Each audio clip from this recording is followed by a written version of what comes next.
Hello book lovers, and welcome back or welcome to Nat Cat's Bookish Cafe. Today I am going through 10 books that I felt were overhyped.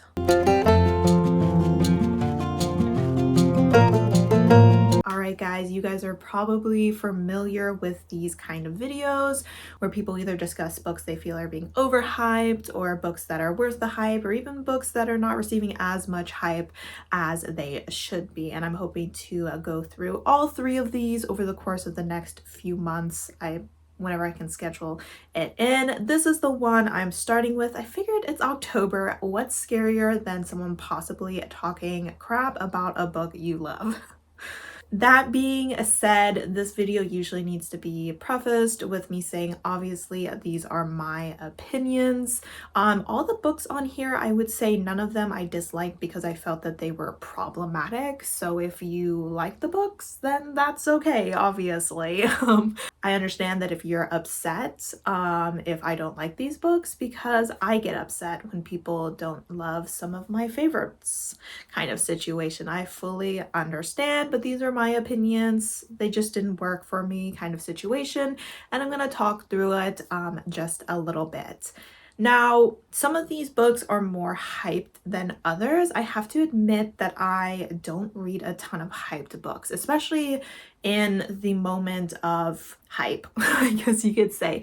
I'm usually a little bit behind on reading the most popular books, so you're not going to see Fourth Wing on here or Serpent and Doves or whatever it's called or anything like that. I haven't read those books, and I'm not saying that I won't like them when I do, but I'm just saying these are just books. I was scrolling through my list of books that I've read since I got Goodreads in late 2019, I think is when I got it, and was just looking for books that had a lot of ratings and primarily positive ratings, and obviously books that I did not like. So that's kind of the list we have here. We have 10 books, and we'll go ahead and dive right in. I would love to hear your opinions on any of these books down below. I'm going to stand over here because I obviously don't own any of these books because I don't like them.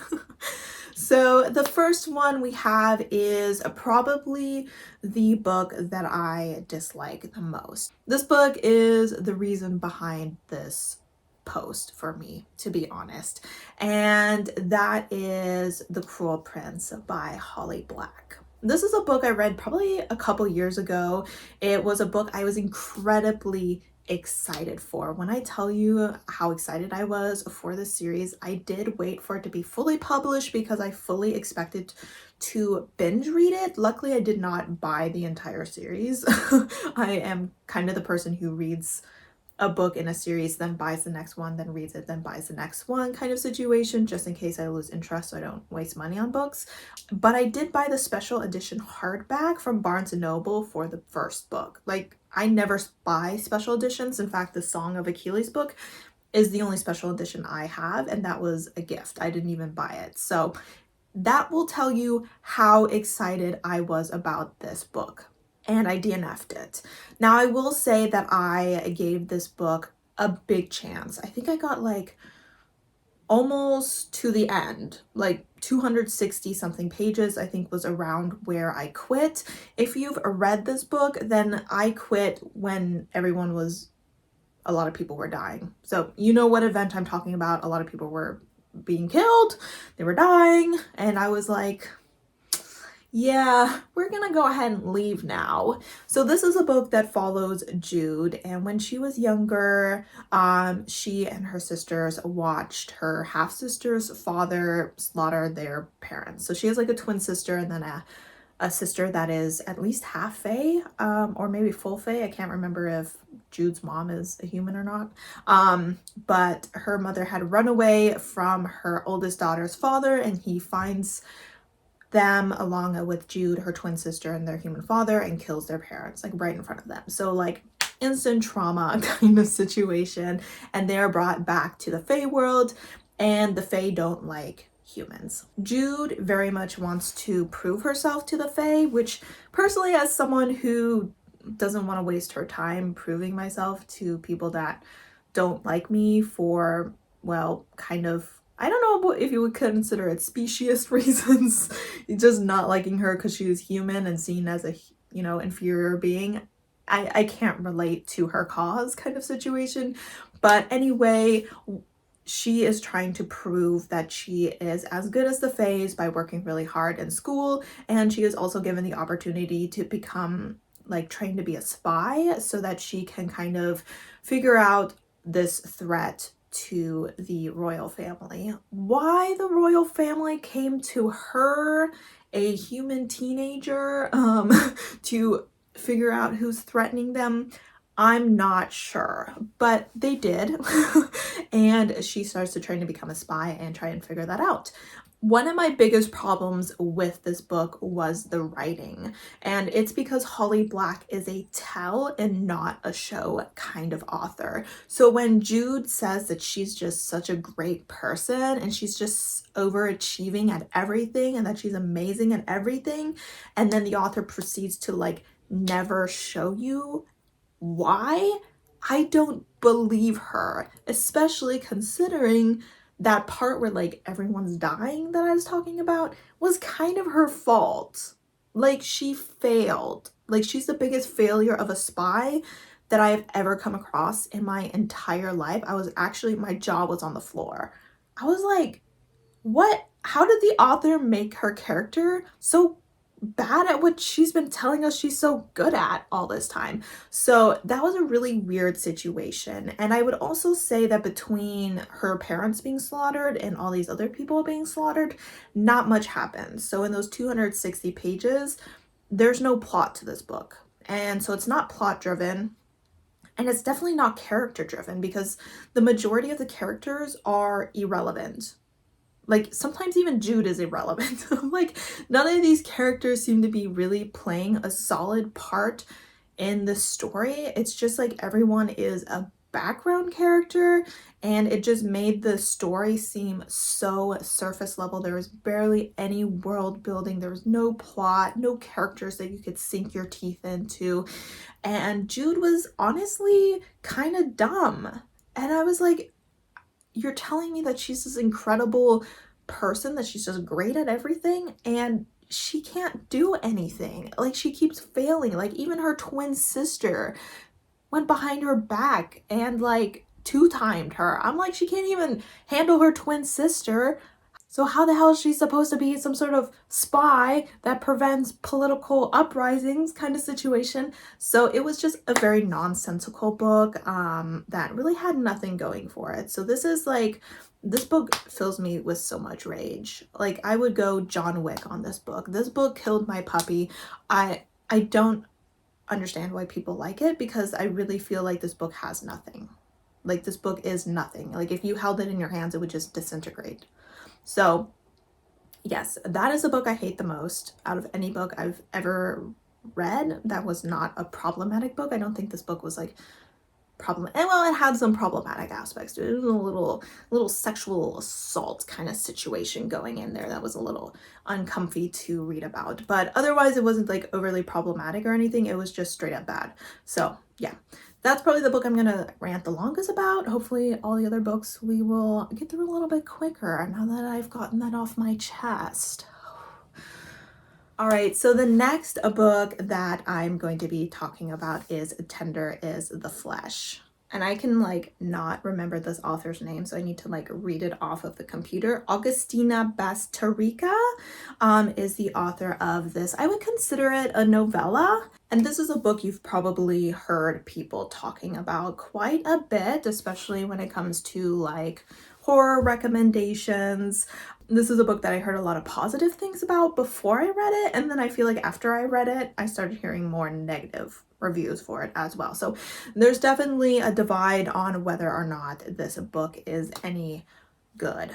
So in this book, we are following a man and he works at a slaughter facility. This is not a slaughter facility for animals, but for humans. A few years ago, there was a virus that affected animals, and while animals were totally fine with it, it seemed, if humans then consumed those animals, they would die. And so they started instead to eat human flesh, which, you know, may seem like a very dramatic turn of events, but it seemed that the agricultural system just wasn't able to sustain the world's population on a plant-based diet. So they needed to get meat somewhere, and they decided to get it from humans. And originally they were kind of pulling people off the streets, probably mostly homeless and people of color, like illegal immigrants and things like that, and slaughtering them. And that was kind of a interesting concept that the author just kind of scooted past. I was like, hey, let's get a little bit more into that, but it's a novella, so we didn't have time, I guess. And they now raise humans for slaughter, and they breed them and all that grody stuff. So this character, he kind of runs one of the plants in a way, or he makes sure that people are trained, and he makes sure that the product gets moved around properly, and also interact with people who may want to sell their product to them so that they can then slaughter that product, which is a human. I feel like this book had a good start to it. I mean, it definitely has a solid concept. I mean, it's very interesting. It's great commentary on the slaughter industry, on the meat packaging industry. It definitely is a book that is going to pack a punch. You're gonna feel some sort of emotion about it, whether it's disgust or whether it's rage or whether it's sadness. This book is going to evoke emotions in you. Where this book fell apart for me is the ending. This ending, I felt like suddenly the author opened up all of these plot points and then just ended the story. It was almost like he was writing a novella. He got to a point where he was like, this is a really great concept. I think I'm going to turn it into a full-length novel. And then he started to write it as if it was a full-length novel. And then like a couple chapters later was like, yeah, nah, never mind. I'm just going to do a novella. But then didn't undo what he was doing to make it a full novel, and then just kind of cut it off. I also feel like the way that the story ended was so sudden and kind of contradicted everything that happened before it. You know, like the behavior of the character at the end of the story didn't align with his behavior throughout the rest of the story. And I don't really know what caused that sudden change. So I was left feeling kind of like I got whiplash. So the ending was, it was messy. It was a really messy ending, and I did not like it at all. I feel like it undid any good that was done throughout the story. So that was definitely a bit disappointing for me. Next, we have a book that may break some people's hearts a little bit. I feel like out of all the books on this list, this is going to be the one that's may upset people the most. This is a book where so many people say that it got them into reading. They'll be like, oh, I read this book and I fell in love with literature and I just started my reading journey from here. And I'm like, that's great. We appreciate this book for what it's done to bring readers into the community, but that doesn't mean that it's not boring as hell. And that is The Book Thief by Markus Zusak. Most of you probably know what this book is about. It takes place in Germany during World War II, and we are following a young girl who, at the beginning of the story, steals a book during some book burnings and then proceeds to continue to steal books from the library of a wealthy family. I put quotes around stealing books because it seems like the wife of that family knows that she's stealing them. So is it really stealing? Is she really a thief if she's kind of being allowed to do it? I don't know. But it also follows her while her family shelters a Jew for a while, and just the ups and downs, and mostly downs, of being in a country that is at war.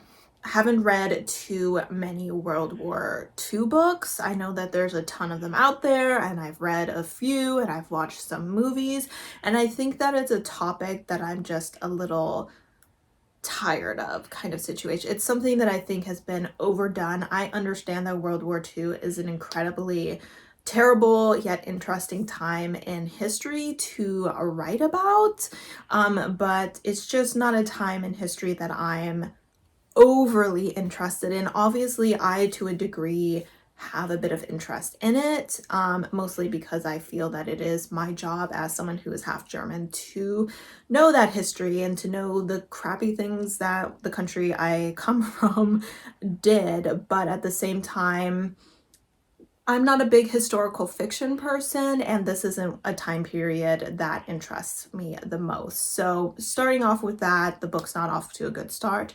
Also, I felt like the fact that this book is narrated by Death, and the fact that we're following Death through a war zone is incredibly interesting, except for the fact we're not following Death through a war zone. We're following Death as he follows a little girl on the outskirts of a war zone. And I just feel like this narrator was completely wasted on this story. And I know that it was probably supposed to just show the horrors of war to the everyday civilian. And it's really important that we understand that war is not just what's happening between the soldiers of the opposing sides, but very much what's happening to the civilians stuck in the middle.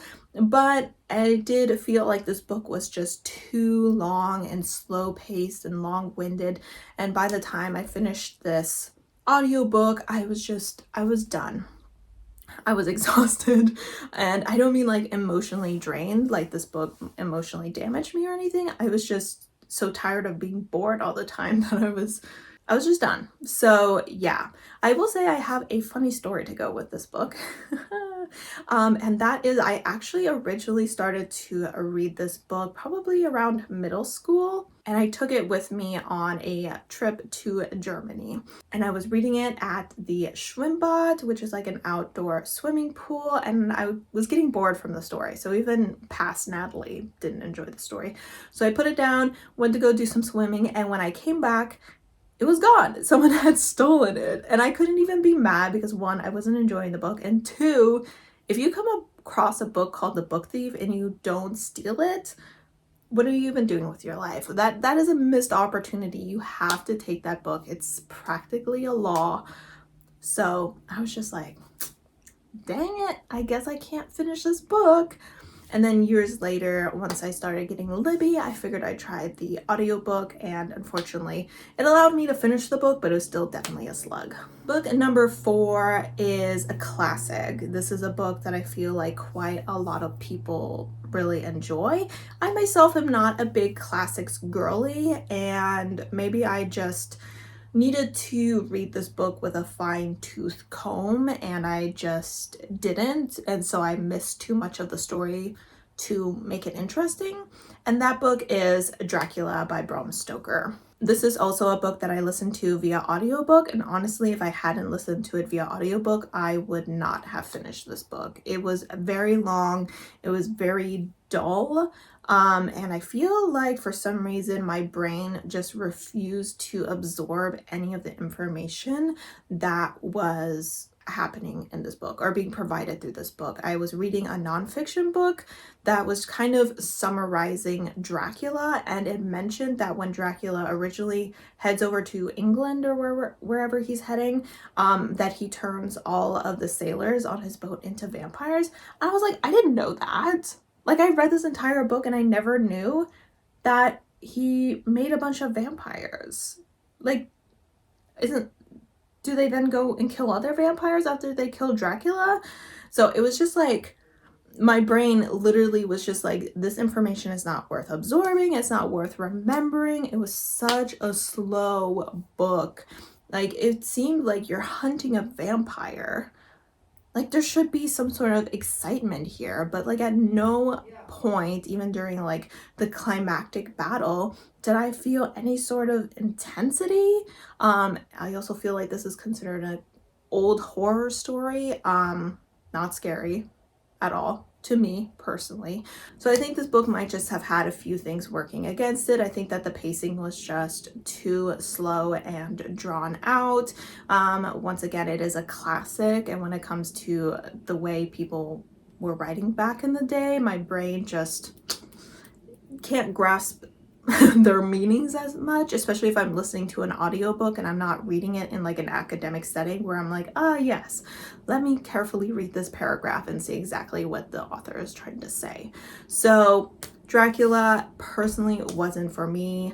I know it's a classic and I know it's some people's favorite, but I didn't like the movie either, so I guess he's just not for me. Next we have another horror, but this is a modern horror, and that is The Only Good Indians by Stephen Graham Jones. One thing I will say about this book before I get into it is this book is scary. This book did scare me and caused me some mental distress. In fact, I think I got through part 1 of this book and then actually returned it to the library for a few weeks and then picked it up because I needed some recovery time.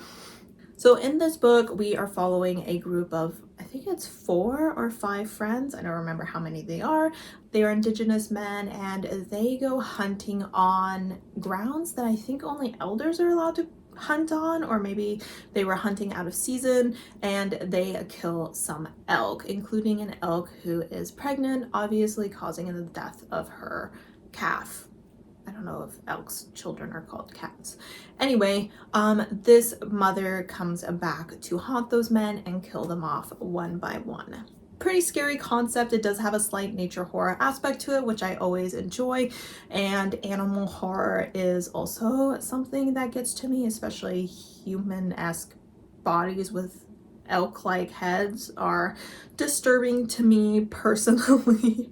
So I do definitely think that Stephen Graham Jones is someone who can do horror. It's just that the pacing of this book was not working for me. I would say that the prequel portion of it was very quick and very sudden and very like, okay, we're getting off the ground running.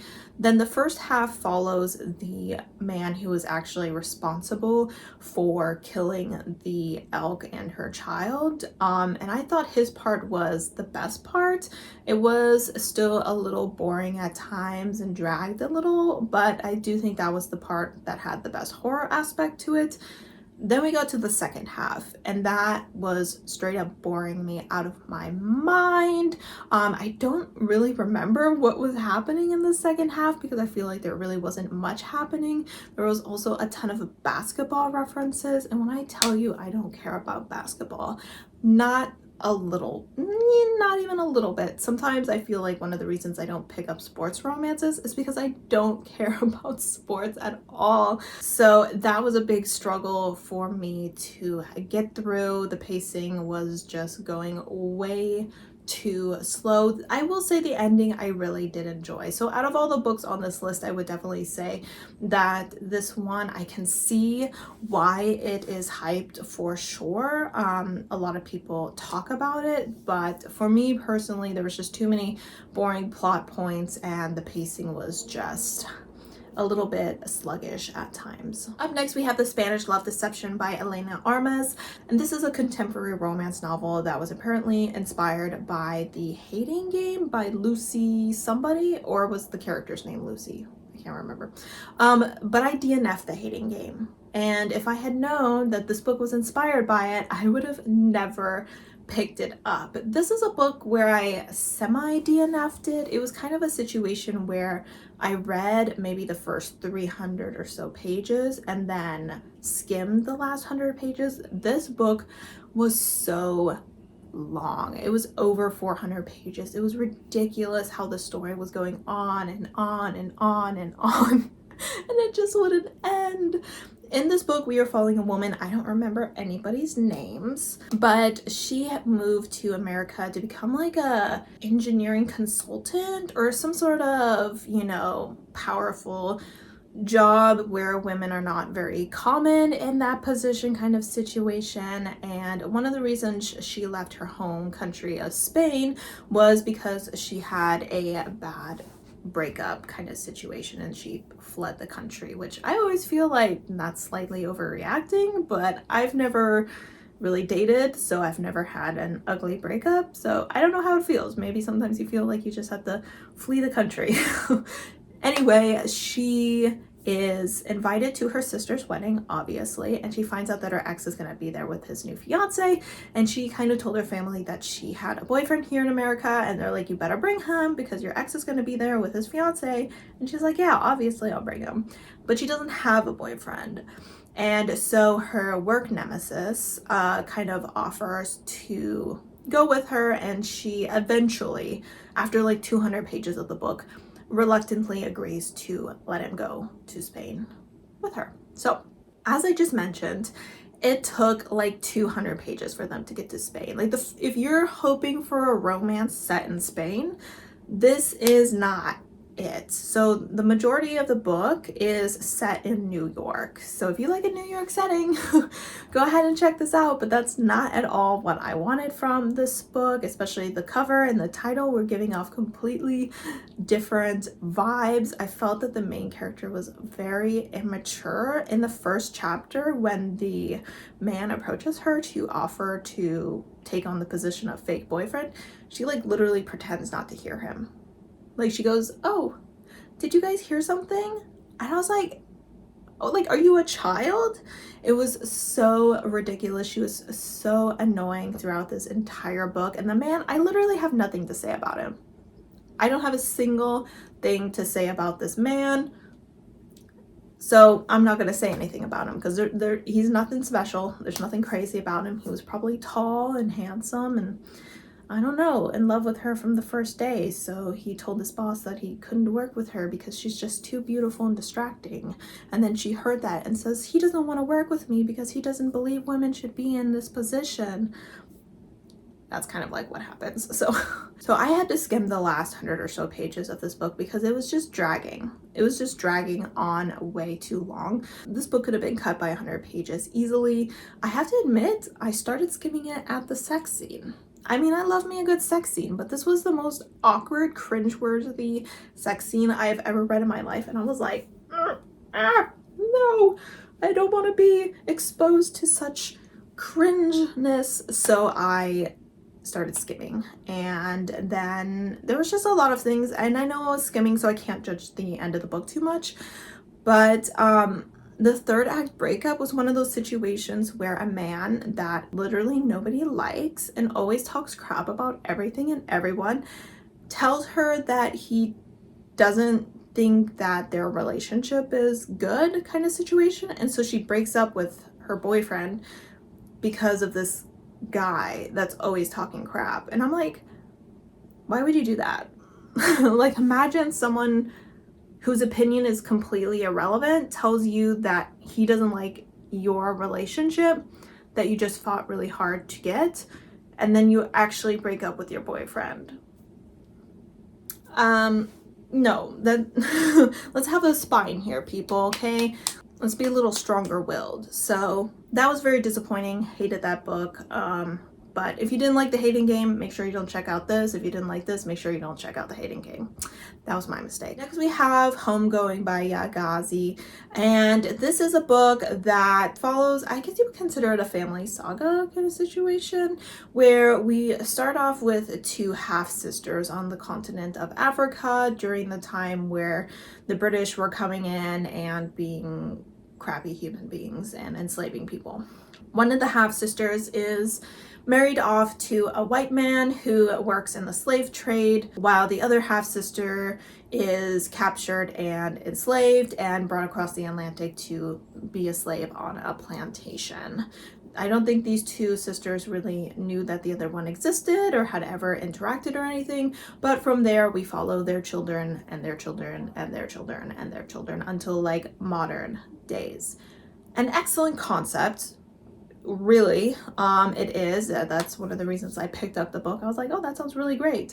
The problem is with this book, I didn't like it because of the formatting, and the formatting was that it felt like a collection of short stories, and I really struggled to connect any of the stories to each other or to see any sort of flow from one story to the next. Oftentimes we follow people at different ages during different parts of their lives in different parts of the country, and so there was really, other than the fact that they were supposedly the child of the previous character, not much that was connecting them for me. And so that often meant that when I was starting a story, I was like, okay, here we go again. And then as soon as I started to connect to the character and to get invested in their story, then bam, it was over and we moved on to the next one.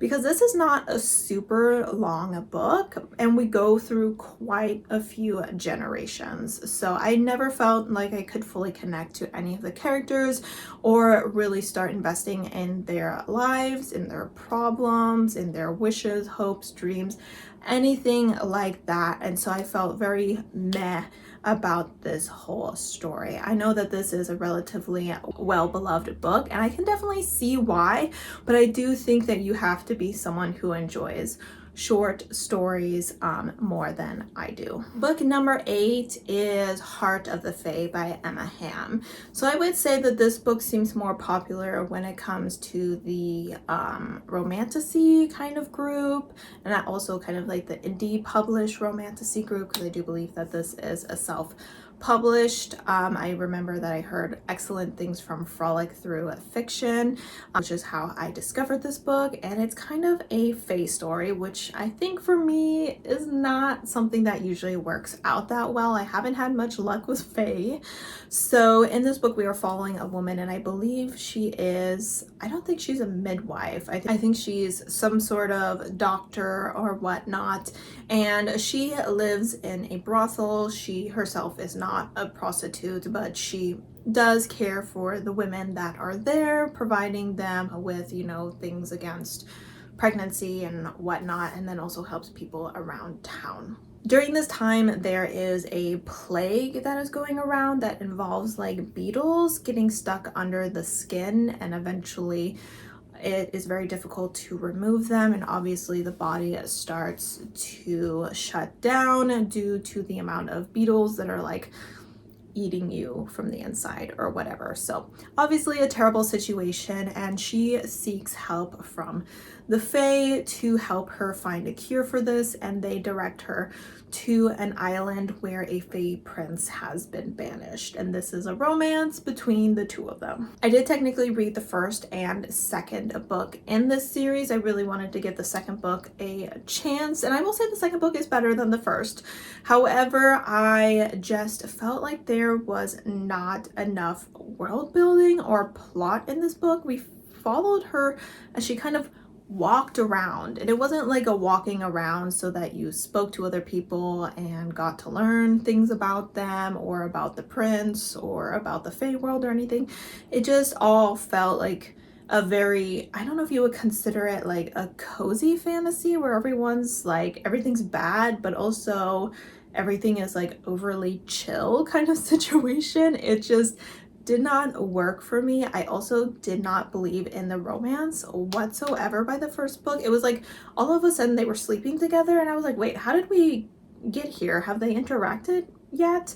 So it was one of those romantasies where I just couldn't get behind the actual romance aspect of the book. In the second book, I will say that the romance is definitely better developed, but if you're someone who really kind of needs a slow burn romance that has a lot of communication between the characters so that you know that there's a strong emotional connection between them, you're not going to find this in this book. You're also not going to get really great world building or a whole lot of plot. So this book fell incredibly flat to me, and it has a stunning cover. It really is a beautiful book, but unfortunately just wasn't for me. All right, book number 9, our second to last book, is Gods of Jade and Shadow by Sylvia Moreno Garcia.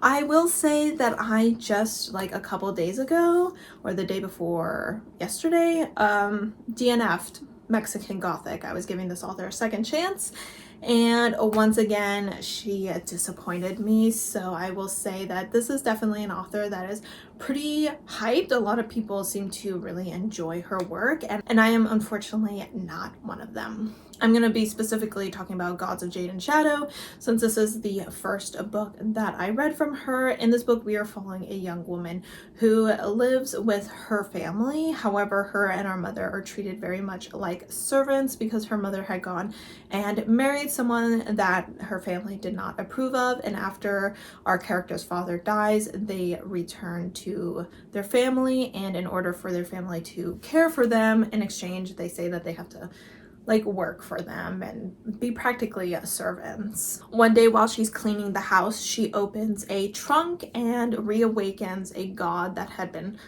in that trunk.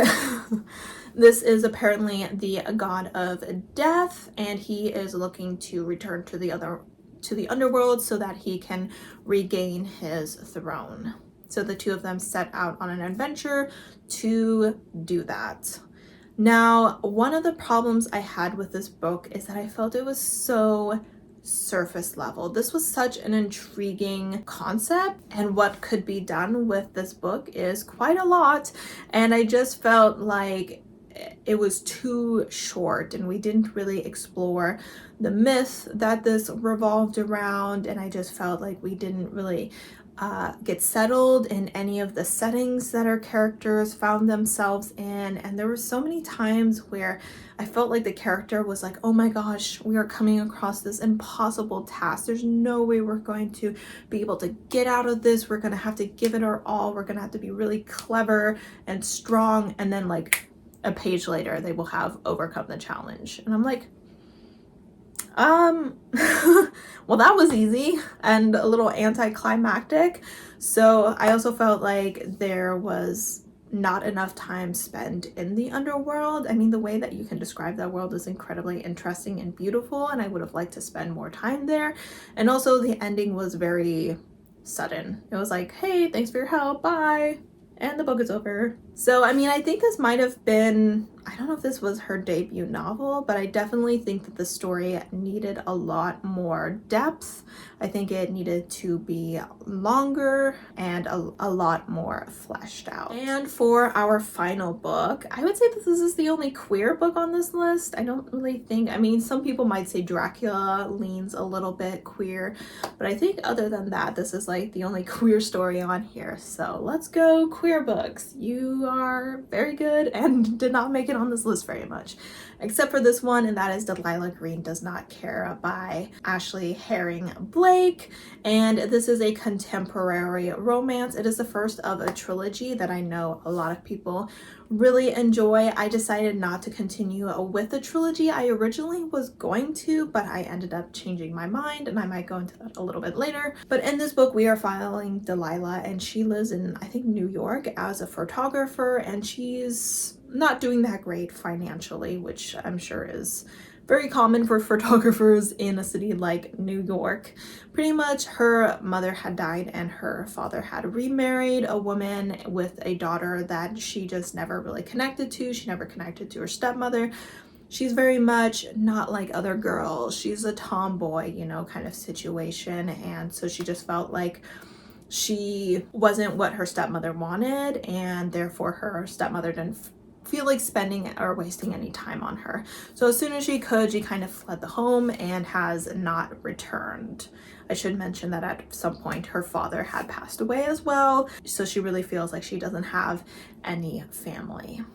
However, at the beginning of this book, her stepsister calls her to ask her to photograph her wedding and offers her a pretty big sum of money, and since she's not doing that great financially, she reluctantly agrees. When she gets there, she starts to form an attraction to the maid of honor, her stepsister's long-time friend. My main problem with this book is that I did not like Delilah. She did a lot of things that turned me off, and I felt like she did not have enough character development throughout the story where she was a likable character by the end. I still didn't like her by the end, honestly. And I feel like Claire, who was her love interest, was such a wonderful character, such a wonderful person, that I genuinely don't think that Theila deserves her. I was like, girl, you could do better kind of situation.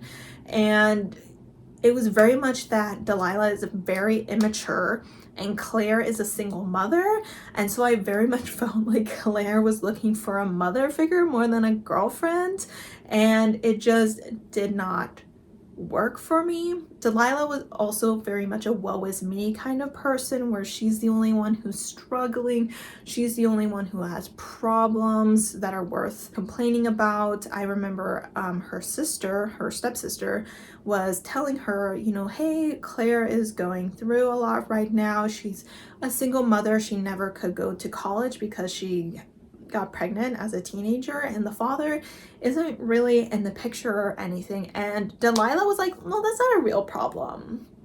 At least she has a job that pays her bills. And I was like, that's a completely unacceptable thing to say. And I feel like she never grew enough as a person where I would be like, oh, she wouldn't say something like that kind of situation. So she still very much seemed like someone who always thought her problems were worse than other people's problems, especially when it came to her sister, the way that her sister was. It kind of seemed like her sister wanted things a certain way and wanted to work really hard to make things the way that she wanted them to be, and Theila was always kind of working against her sister's wishes to make her wedding a certain way. And I was like, well, I know we don't want her to marry this man, but you're going about this all wrong. And that's also why I didn't want to read the second book, because the second book follows her stepsister, and the way that the synopsis explains her love interest treating her is exactly the way that her sister was treating her.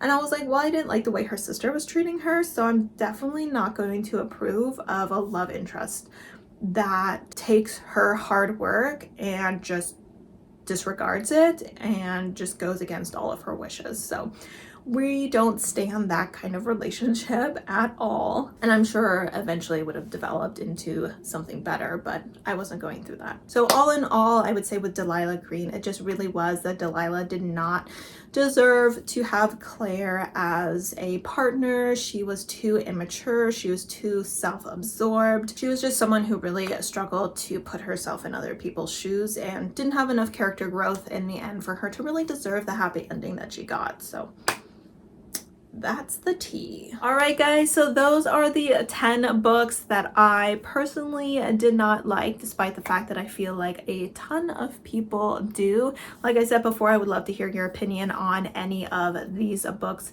that I talked about. I would also like to know, is there any hyped books that you absolutely hate and why you hated them without being spoilery? It was very hard to not be spoilery during this video, because obviously some of the reasons you hate a book is a spoiler.